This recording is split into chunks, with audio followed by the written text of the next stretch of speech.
Morning, Mr. Fenner. I hope you don't suffer from stage fright. What? Today's the day.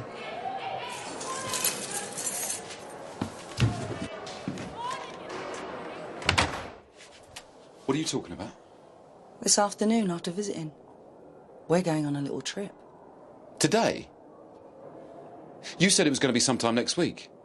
Well, I don't know if my Charlie can last out that long. And who knows? Next week, you might decide to double-cross me again. Yvonne. Listen. My daughter Lauren's coming in this afternoon and she's going to be in a terrible state because her dad's so sick.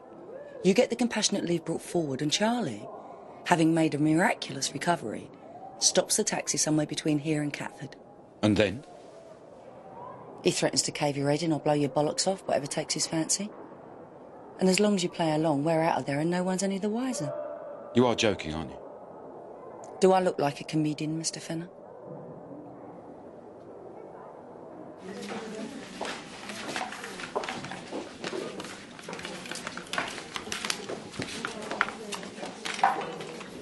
Hey, thanks for what you did last night, Lysandra. Makes a change of screws taking some notice. Well, let's just hope the hospital doctors look for something more than just drugs this time. Do you think they're really interested? Crystal, they're doctors. They have obligations. Not just professional, but moral obligations. So why didn't they realise there was something wrong with Lysandra last time? Look, you said it yourself. All they did was look for drugs. Yes, but surely... You gotta face it sometime, Barbara. No one really cares about us once we're in here.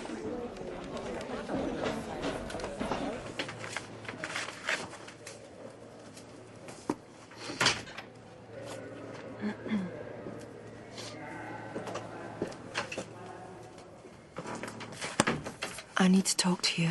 Anytime. Do you know how long you're going to be in here before anyone even thinks about reviewing your case? What are you talking about? 10 years. That's a judge's decision. That's 9 more years, not until they set you free, but before anyone even considers it. Can't be. Believe me, I've seen your files. And with your attitude in here, they could keep you in here for another 15 to 20 years. What? That's not the worst of it. Letting you go is up to the Home Secretary. Now, you killed a police officer. It means that they might never let you out of here. Jesus. I said I was a hopeless case. You're not a hopeless case, Nikki.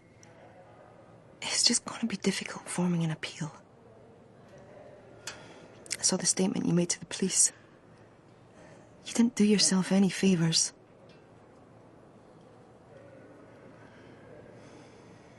The judge said it was cold-blooded murder. Is he right? Is that what you are, a cold-blooded killer? No, of course I'm not.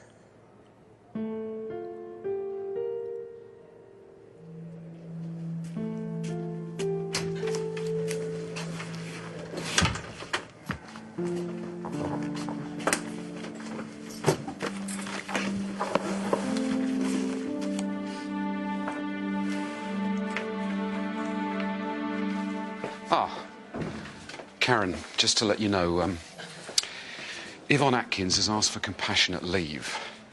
Apparently Charlie's cancer's ready to finish him off. Oh, right, I see. How is she? Well, she's a hard nut, but it is her old man. Well, we better do what we can to help. I said I'd take care of the escort duty myself. Really? That is all right, isn't it? Yes, of course. Pleased to see you're not above chaining yourself to a prisoner for the day. I'm impressed.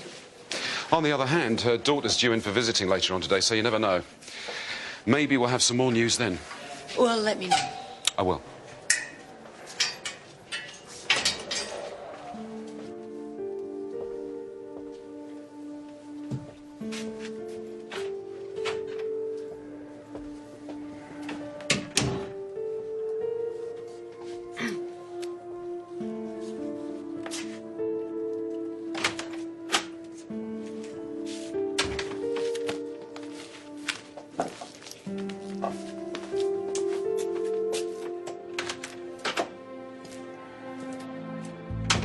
Come on, girls, step on it.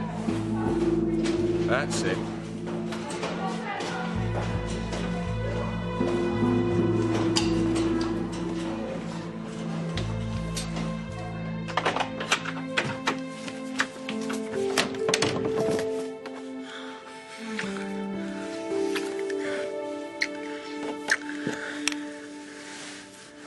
It's all right, we're safe here, don't worry. It's not that. What is it, you've gone off me then? Nikki, sit down. I need to talk to you. Talking's what you do afterwards. Please. Okay.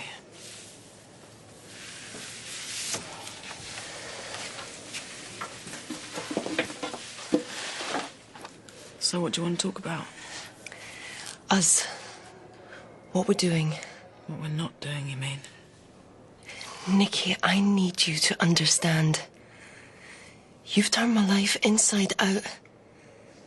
I thought I knew which way I was going. I was doing the job that I wanted to do. I was committed to the man I loved. There's no signposts anymore. I don't know what to expect, except that it won't be normal. So what's normal? A husband, a job, 2.4 kids? I wanted kids one day. You can still have them. There are ways. Oh, look, Helen, you're not abnormal. You're not normal. You're just you. You do what you want to do, what you feel. I want to do what's best for both of us. And this is. But Helen, relationships need both people involved in them. Sometimes I feel like I'm on my own. I need to know that you're not just going through the motions. Don't worry, I'm not. Nikki, if I didn't feel the way I feel, I wouldn't be talking like this.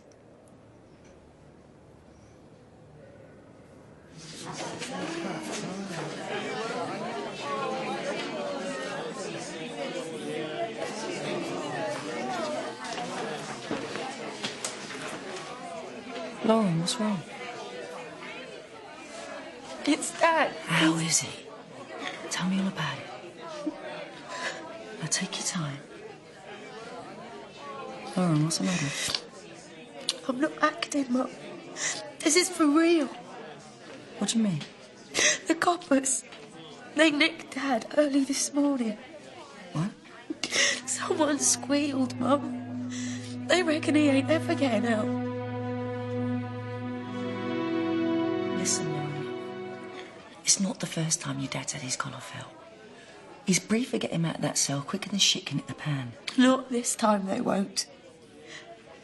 Listen to what I'm telling you, Mum. Dad's in the cells and he ain't gonna get out. Someone stitched him up. Who?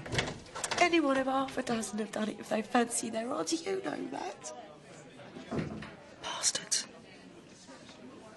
What about me? What am I gonna do? You'll be all right, Lauren. How? What's gonna happen to the house? What's gonna happen to the money?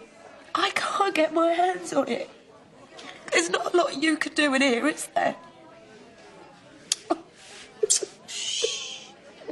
Looks like bad news. You better sort out a private room for him. Looks like Atkins' trip out's going to be sooner rather than later.